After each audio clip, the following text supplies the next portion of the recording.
What's up, guys? Welcome back. Pretty much, guys, I'm just starting this video off because right now, unfortunately, Dana is actually going to be heading out from my house from Socal and heading back to NorCal. It's like 1 o'clock in the morning right now, so he's out here warming up the CRX while he takes a quick little dookie real quick.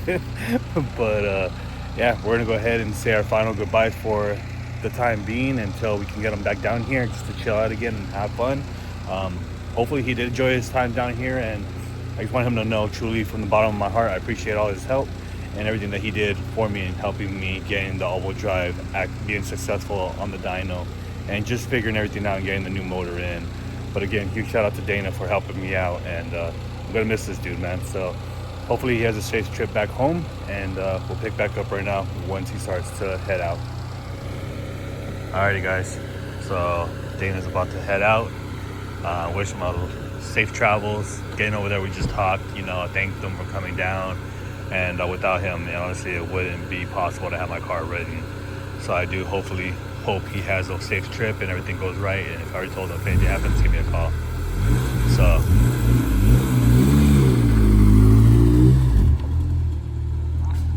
alright, big dog.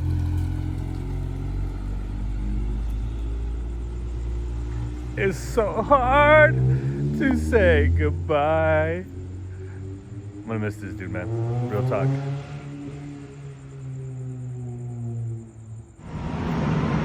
What's up, guys? Welcome back. So pretty much as you guys seen in the first clips, Dana unfortunately already has left to NorCal. He's made it home already safe. We spoke this morning, and it took him about 6 hours to get back home, and he said everything went fine. First off, I want to start off by saying, before we go any further, is huge shout out to Dana for coming through to Socal and helping me get as far as I did. He was actually here to help me with the car. I brought him down because I needed help, and he was down to come down, and he was struggling to do some content up there also. So we figured make content here, get ahead, and that way he can come up with a game plan on how to do things up there, and that way he'll stay ahead and keep him motivated. So huge shout out to you, bro, for coming down, helping me out, and making Dyno Day successful even after 2 attempts. So yeah, let's go ahead and get into it, guys. Pretty much I'm going to be doing a lot of talking from this point on. It's going to be all talking. We're going to go ahead and do a recap of everything that has happened onto this car and what the plans are for it, and what changes need to happen in order for this car to remain 100%. So let's go ahead and get into it, guys. So pretty much, guys,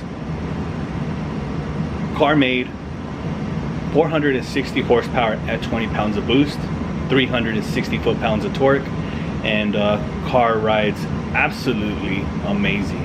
Now that the car is all-wheel drive, it puts you in your seat, and it makes you set up or get ready for the ride, and you got to hold on. So hopefully I get some of the footage, because Dana did record some of it. I didn't, as he had the GoPro, and I'll be waiting for that so you guys can see that towards the end of the video. But yeah, car feels awesome when it does the pulls, when it hits boost. On the dyno, it was trailered there, and from the dyno I drove it back home. That was going to be the testament of how the car would drive, and that was being front wheel drive. Now the car is all wheel drive, and we did figure out some things that need to be addressed, and I'm going to go ahead and get into that into this video also. But at the end of the day, car made it home, even after a lady almost sideswiped me and almost took me out. Thank God I was paying attention, and I caught it in time before she hit my mirror and she took out my door. I was actually able to swerve out of the way, and unfortunately, thank God I was actually able to swerve out of the way and not hit my brother also, because he was on the right side of me as he was recording, the runs and the driving of the video on the freeway. But huge shout out to my brother for paying attention and not letting me hit him, and we made it home safe. So getting to what needs to be fixed on this car and what my future plans are. So my plan for this car to fix a few things is that have arisen is, number one is the cooling temps. The cooling temps do get very high on this car, and that is because there is a lot of blockage in front of the radiator. you have the intercooler, you have the condenser for the AC unit, and then you got the radiator, and you have 2 fans on the condenser. So there is a lot of blockage. So I've come to the decision that I am going to remove the AC components temporarily until I can figure out whether I want to go to an electric AC unit or so on and so forth. That's something that I have to figure out, and I will get that taken care of here in the future. I might have to relocate the battery to the driver's side and extend the wiring that way. I don't know. I have to figure that out because I do want to have AC in it, as this is a show car. It is also a driven car, and I want to enjoy it with my wife. So we were going to go ahead and take care of that once we remove the AC system. Hopefully that will give me enough airflow going through it. To help that also, I am going to go ahead and put the 2 fans that are on the condenser onto the intercooler to draw air pushing into the engine compartment, into the radiator, and hopefully that will give it enough cooling, more fans, more pressure to actually cool down the radiator. Aside from that, I'm going to remove the thermostat housing, drill out some holes, and that honestly should help my cooling temps go down, because we did hit around 220, and if you know K-Series, that's pretty high to run, and I don't want to have that. I don't want to have any melting issues inside my engine bay. So that's issue number 1. Issue number 2 is that once I did install the drive shaft, I noticed that the axles are actually riding on the outside of the boots of the cups of the axles of the hubs. So I need to look into either a axle shop that can customize some and extend them about 3/4 or an inch more than the short ones are, because on my setup I have to run 2 short axles. I'm not like everybody else with the regular wagon diff that can run 1 and 1, or I believe it's 2 long ones. I cannot do that on this setup. Thank God I do have 2 or 3 extra axles. I'm gonna go ahead and attempt possibly on one of them to try to cut and shorten it down to the same, a little bit to the length that I needed of the short one, just 3/4 of an inch longer than the short one, and give it a try and reinforce it with a sleeve on it and weld that up. And if that works, then we should be golden. So that is issue number 2. Issue number 3 is honestly the turbo. The turbo is way too small, meaning that once you're in boost, which is at 2500, 3000 RPM, the wastegate is singing and it is just dumping, and it is annoying. Dana warned me about it in the beginning. I was stubborn, I didn't want to listen, and now I see what he's talking about. It is annoying. So I am going to be looking into upgrading the turbo, possibly to a 3584 Pulsar turbo, and hopefully that will give me also more boost at a lower boost level. I guess they were same horsepower at the lower boost level. Also, it will help keep the wastegate from singing. And I might have a little bit of boost lag, which is perfectly fine for me. But at the end of the day, I just do not want to hear that, as it driving on the freeway, and as soon as you smash on it, or even driving on the road, cops are gonna know that this car is boosted and it can cause attention. So that is something I'm gonna be looking forward to in the near future, because I want to take care of the turbo setup first before I even start building another engine.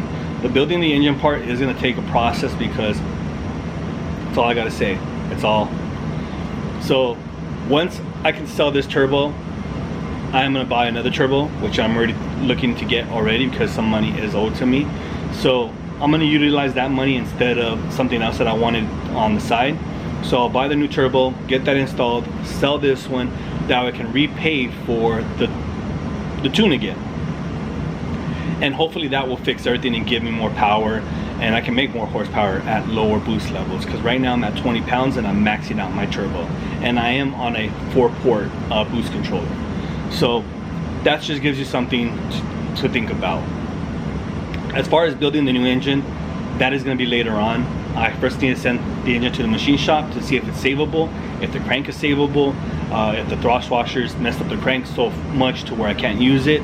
I got to decide whether I'm going to keep the K20 or if I'm just going to buy another K24, and that would determine a lot more, because if I go back to the K20, that means I have to refabricate all the charge pipes again, have another dump tube or downpipe remade, and that way I can have 1-in-1 if I ever decide to keep this one as a backup, or you know, different ordeal, because K24s are taller, which we already fabricated on the last videos, and you've seen that we had to extend everything to accommodate the K24 swap. So that's up in the air right now until we figure all that out. What other issues is there? There's one more, and I'm thinking about it right now. I'm having a blonde moment. So I'm not sure if I've talked about it. The last issue, I don't think I talked about it yet, is actually the fuel setup. You guys seen on the last video on the dyno, we had issues with fuel pressure dropping. Even on the successful day of the tune of the dyno, we still had issues, resulting in me having to remove the surge tank.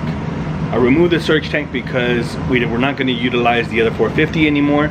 We're just going to run off of one 450, and that 450 still made power because we only used 54% of duty cycle for the fuel. So if I were to upgrade the turbo, I would have plenty of fuel to keep going, because these are 1700cc injectors. So addressing the fuel system is I am going to have to get the other fuel pump to work with this setup. I got to figure out how all that's going to work out, and the main reason why I'm saying that is because the fuel setup, the way it's supposed to run, is one is supposed to feed the surge tank and the other one's supposed to feed the car. Always keeping the surge tank full of fuel so that way we can launch, we don't get no sloshing, we don't get none of that. Well, I am having that issue now, and that is the reason why I have to readdress this. I got to see what I can do to fix it, because it's a serious issue to have, because I can easily blow my motor from starvation, and I don't want to have that.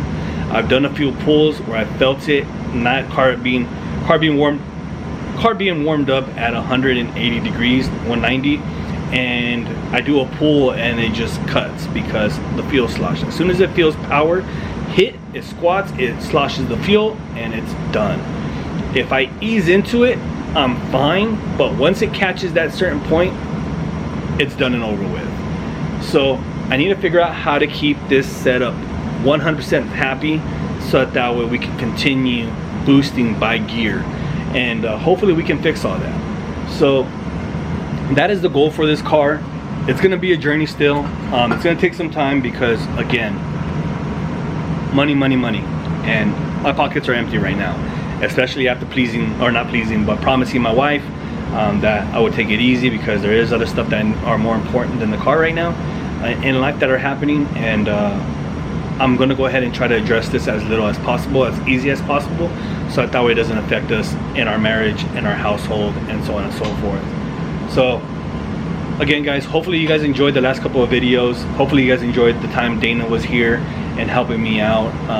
We had fun going to 1320 events, going to meets, going to shows, just vibing out with friends, you know, and working on the car and getting it finalized, and him actually being here for the dyno setup and getting everything situated.